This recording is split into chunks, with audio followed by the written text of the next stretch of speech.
Notice I've put being humble and the truth before this part. There's a reason for that, and that is that if I'm not humble, divine love won't enter me. The reason why it can't enter me is because if I'm not experiencing my emotions that oppose love, then how can love flow?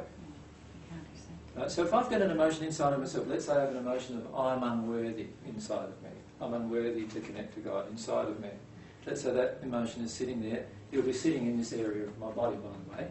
So I might be putting on a bit of fat around this area here, and you know, things of having trouble down there, maybe with my bowel, or if I'm a woman, with with all of my feminine parts down there, I start having trouble.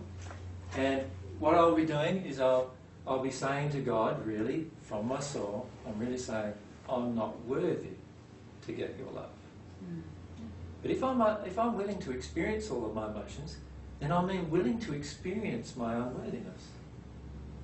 Now, the instant I do that is the instant now that God's love can flow. Because I'm now willing to stop blocking the flow of love. Excuse me, could I just... what I've been doing since viewing your DVDs is praying for divine love and asking through the Holy Spirit that my barriers and my blockages to receiving divine love are either dissolved or there's some way that I can identify, given me some way to identify. Can't you approach it that way, right? So, well, that's the same thing. I thought I was putting the cart before the horse. The barriers to divine love are all here. Yeah. Right, and here. My inability to accept the truth in my life and my inability to experience all of my emotions.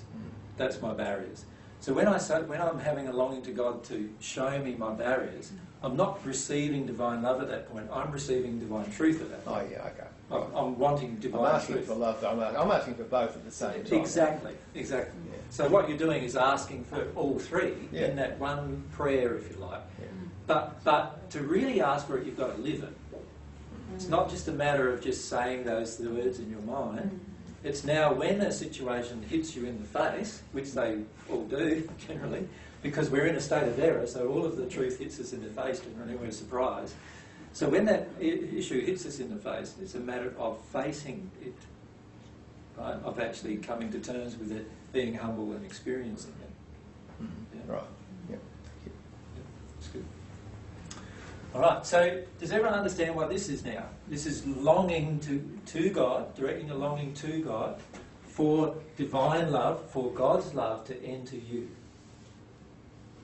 Just having an open longing for that. Now, if you have an open longing for that, every time you receive divine love or every time you receive divine truth, you will have an emotional experience probably. Sometimes they'll be a lot of times, and more often, they'll become more and more joyful experiences, where you're overwhelmed with joy, with tears of joy. Yes, I've experienced. Or you're overwhelmed with it. Now, when you receive divine truth, you will often also, if you're humble, you'll be releasing error. And when you're releasing error, you'll be overwhelmed with tears of grief. And that will also be part of the process as well. Right? And because we're choosing all of our own emotions, we're going to let ourselves be overwhelmed no matter what the emotion. Yeah. It might be grief, it might be, it might be unhappiness and grief and sadness and terror and fear, and all those emotions are all on the side that we're experiencing that are painful, and what we'll need to do is allow ourselves to feel that. Then on the pleasurable side, there might be all sorts of other emotions, desire, longing, even sexual longing, all those other emotions that we haven't allowed ourselves to feel completely. And we need to let ourselves experience that. Excuse me.